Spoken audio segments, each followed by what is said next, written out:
سے۔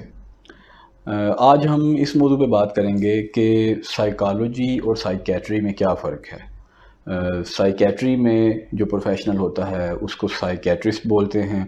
اور جو سائیکالوجی میں جو پروفیشنل ہوتا ہے اس کو سائیکالوجسٹ بولتے ہیں۔ ہمارے ہاں بہت سارے لوگ یہ سمجھتے ہیں کہ یہ دونوں جو فیلڈز ہیں یہ ایک ہی ملتے جلتے نام ہیں، ایک ہی چیز ہے، حالانکہ ایسا نہیں ہے۔ یہ دونوں الگ فیلڈز ہیں اور ان دونوں میں ایک بہت بنیادی فرق موجود ہے۔ سائیکیٹری کے لیے اردو میں کوئی پراپر لفظ موجود نہیں ہے،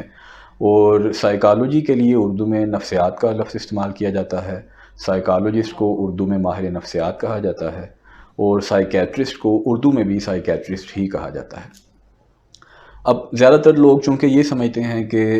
یہ دونوں ایک ہی فیلڈ سے کے دو مختلف نام ہیں، جبکہ ایسا نہیں ہے۔ سائیکیٹرسٹ بایولوجیکل ماڈل کو فالو کرتے ہیں اور سائیکالوجسٹ سائیکولوجیکل ماڈل کو فالو کرتے ہیں۔ سائیکالوجسٹ ایک براڈر ٹرم ہے، اس میں بہت ساری سب فیلڈز ہیں، جیسے فورینزک سائیکالوجی ہے، آکوپیشنل سائیکالوجی ہے، انڈسٹریل آرگنائزیشنل سائیکالوجی ہے، اور کلینیکل سائیکالوجی ہے۔ لیکن جو سائیکیٹری ہے اس میں اس کی کوئی ایسی اسپیسیفک فیلڈ نہیں ہے، اور سائیکیٹرسٹ جو ہیں وہ MBBS ڈاکٹر ہوتے ہیں، اور ان کی جو اسپیشلائزیشن وہ سائیکیٹری میں کرتے ہیں، تو پھر وہ سائیکیٹرسٹ کہلاتے ہیں۔ سائیکیٹری میں اصل میں یہ لوگ بایولوجیکل ماڈل کو فالو کرتے ہیں مینٹل ہیلتھ ایشوز کے لیے، اور اس کے ٹریٹمنٹ کے لیے یہ میڈیسن سے علاج کرتے ہیں، یعنی یہ میڈیکل ڈاکٹرز ہی ہوتے ہیں، لیکن سائیکیٹری میں اسپیشلائزیشن کرتے ہیں MBBS کے بعد، اور اس کے بعد پھر یہ دوائیاں لکھ کے دوائی سے یا میڈیسن سے مریض کا علاج کرتے ہیں۔ سائیکالوجسٹ دوائی نہیں دیتے، سائیکالوجسٹ آپ کی سائیکو تھیراپی کرتے ہیں یا ٹاک تھیراپی کرتے ہیں، اور اس میں وہ مختلف ٹیکنیکس کو استعمال کرتے ہیں، جیسا کہ سائیکو انالیسس کی کچھ ٹیکنیکس ہیں، کچھ بیہیویئرل ٹیکنیکس ہیں، اس کے علاوہ ہیومنسٹک سائیکالوجی کی کچھ ٹیکنیکس ہیں، اور اس کے علاوہ بھی کافی ساری ٹیکنیکس ہیں۔ سائیکیٹرسٹ بایولوجیکل ماڈل کو فالو اس لیے کرتے ہیں کہ ان کے نزدیک جو مینٹل ہیلتھ ایشوز ہیں بیسیکلی ان کی جو اصل وجہ ہے وہ آپ کے دماغ کی کیمیکل فارمیشن میں جو تبدیلیاں ہوتی ہیں وہ اصل اس کی وجہ ہے، اسی کی وجہ سے آپ میں نفسیاتی مسائل یا نفسیاتی بیماریاں جنم لیتی ہیں۔ اس میں جینیٹک ایشوز بھی ہو سکتے ہیں، جبکہ سائیکالوجسٹ جو ہیں وہ آپ کے انوائرمنٹل سٹریسر کو دیکھتے ہوئے یا آپ کی سوچوں میں جو پرابلم ہے اس کے مطابق آپ کو سائیکو تھیراپی دیتے ہیں۔ اب اس میں ضروری بات یہ ہے کہ یہ دونوں جو طریقہ علاج ہیں ان کی اپنی جگہ بہت اہمیت ہے، اور ان میں سے بعض ہمارے بیماریاں ایسی ہیں یا بعض مینٹل ہیلتھ ایشوز ایسے ہیں یا مینٹل ڈس آرڈرس ایسے ہیں جس میں آپ کو ان دونوں طریقہ علاج کو استعمال کرنا پڑتا ہے۔ کچھ سیویئر قسم کے مینٹل ڈس آرڈرز ہیں جس میں آپ کو سائیکیٹرسٹ پہلے ٹریٹ کرتا ہے، آپ کو میڈیسن دیتا ہے، اس کے بعد آپ کا ایک جو پیشنٹ کی کنڈیشن تھوڑی سٹیبل ہوتی ہے، اور پھر وہ سائیکو تھیراپی لے سکتا ہے سائیکالوجسٹ سے۔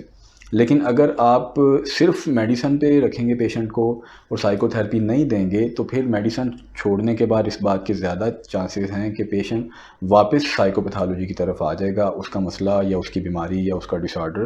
واپس آ جائے گا، جبکہ جو سائیکو تھیراپی ہے اس کے لانگ ٹرم ایفیکٹس ہوتے ہیں۔ کیونکہ جو نفسیاتی امراض ہیں ان کی ایک وجہ نہیں ہوتی، بعض اوقات وہ جینیٹک مسئلے کی وجہ سے نفسیاتی مسئلہ ہو سکتا ہے، بعض اوقات آپ کے بایولوجیکل جو چینجز ہیں برین میں، جو کیمیکل فارمیشن ہے یا نیورو ٹرانسمیٹرز ہیں ان کی کمی زیادتی کی وجہ سے نفسیاتی مسئلہ ہو سکتا ہے، اور بعض اوقات آپ کے جو نفسیاتی مسائل ہیں وہ آپ کی سوچوں کی وجہ سے، آپ کے انوائرمنٹل سٹریسرز کی وجہ سے، یا آپ کی زندگی میں جو شدید نوعیت کے مسائل آتے ہیں یا کوئی غم آتا ہے، کوئی کسی قریبی رشتہ دار کی خدا نخواستہ موت ہو جاتی ہے، تو اس وجہ سے جو آپ کی سوچوں میں مسئلہ بنتا ہے تو اس وجہ سے بھی آپ کے دماغ میں یا آپ کی نفسیات میں مسئلہ ہو سکتا ہے، اور آپ نفسیاتی مسائل کا شکار ہو سکتے ہیں۔ اس لیے یہ بات انتہائی ضروری ہے کہ اگر ہم دیکھیں تو یہ چونکہ ایک وجہ نہیں ہے تو پھر ٹریٹمنٹ بھی ایک طریقے کا نہیں چل سکتا۔ جن لوگوں کو بہت ہائی سیویرٹی کے ڈس آرڈرز ہوتے ہیں، یعنی بہت شدت والی بیماری ہوتی ہے، نفسیاتی امراض ہوتے ہیں جس میں عرف عام میں ہم لفظ پاگل کا استعمال کرتے ہیں، ویسے یہ لفظ استعمال کرنا نہیں چاہیے، لیکن اس کے علاج کے لیے ہمیں سائیکیٹرسٹ کے پاس جانا ضروری ہو جاتا ہے، اور اس کے بعد جب وہ مریض تھوڑا سٹیبل ہو جائے، بات سننے کے قابل ہو جائے، تو پھر اس کی سائیکو تھیراپی بھی ضروری ہوتی ہے۔ لیکن جو عام لوگ ہیں یا جن کو چھوٹے موٹے مسائل ہیں، یا جن کو چھوٹے مینٹل ڈس آرڈرز ہیں، جیسے کوئی بہت بڑا مسئلہ نہیں ہے، تو ان کو پہلے، یا اس کے علاوہ کوئی اور چھوٹی موٹی نفسیاتی پریشانی ہے، الجھن ہے، سوچ کا مسئلہ ہے، تو اس کو سب سے پہلے سائیکالوجسٹ کے پاس جانا چاہیے۔ اس کو پہلی ٹرائی میں میڈیسنز نہیں لینی چاہیے۔ ہاں، اگر سائیکالوجسٹ کے پاس علاج کرتے ہوئے اس کو ایسا لگے، سائیکالوجسٹ کو بھی ایسا لگے کہ صرف سائیکو تھیراپی سے اس کا علاج ممکن نہیں ہو پا رہا، یا اس کو جو ڈیزائرڈ آؤٹ کمز ہیں وہ نہیں ہمیں مل پا رہے، تو پھر سائیکالوجسٹ کسی پیشنٹ کو یا کلائنٹ کو سائیکیٹرسٹ کے پاس بھیج سکتا ہے کہ اس کی ساتھ سائیکیٹرسٹ ساتھ ان کو میڈیسنز بھی دیں۔ لیکن چھوٹے موٹے مسائل کے لیے کبھی بھی ہمیں عموماً میڈیسنز نہیں لینی چاہیے، ہمیں پہلے سائیکالوجسٹ کے پاس جانا چاہیے۔ اگر سائیکو تھیراپی سے بغیر میڈیسن لیے ہمارا مسئلہ حل ہو جائے، تو پھر ہمیں میڈیسن کی طرف نہیں جانا چاہیے، کیونکہ میڈیسنز کی بہت زیادہ سائیڈ ایفیکٹس ہوتے ہیں۔ اس پہ میں انشاءاللہ آئندہ بعد میں ایک ویڈیو بناؤں گا کہ میڈیسنز کے کیا سائیڈ ایفیکٹس ہوتے ہیں، کیونکہ ہمارے ہاں لوگ اکثر جیسے کسی کو نیند نہیں آ رہی، یا تھوڑی بہت انگزائٹی ہے، ٹینشن ہے، سٹریس ہے، تو اس میں فوری طور پہ اپنے طور پہ یا کسی سے پوچھ کے وہ میڈیسنز لینا شروع کر دیتے ہیں، اور ان میڈیسنز کے بہت زیادہ نقصان ہوتے ہیں۔ ان میڈیکیشن سے آپ کو فزیکلی بہت زیادہ مسائل ہو سکتے ہیں، اور آپ کو مینٹل ہیلتھ ایشوز بھی ان سے ہو سکتے ہیں، آپ ان میڈیسنز کے ڈیپینڈنٹ ہو سکتے ہیں۔ تو آپ کو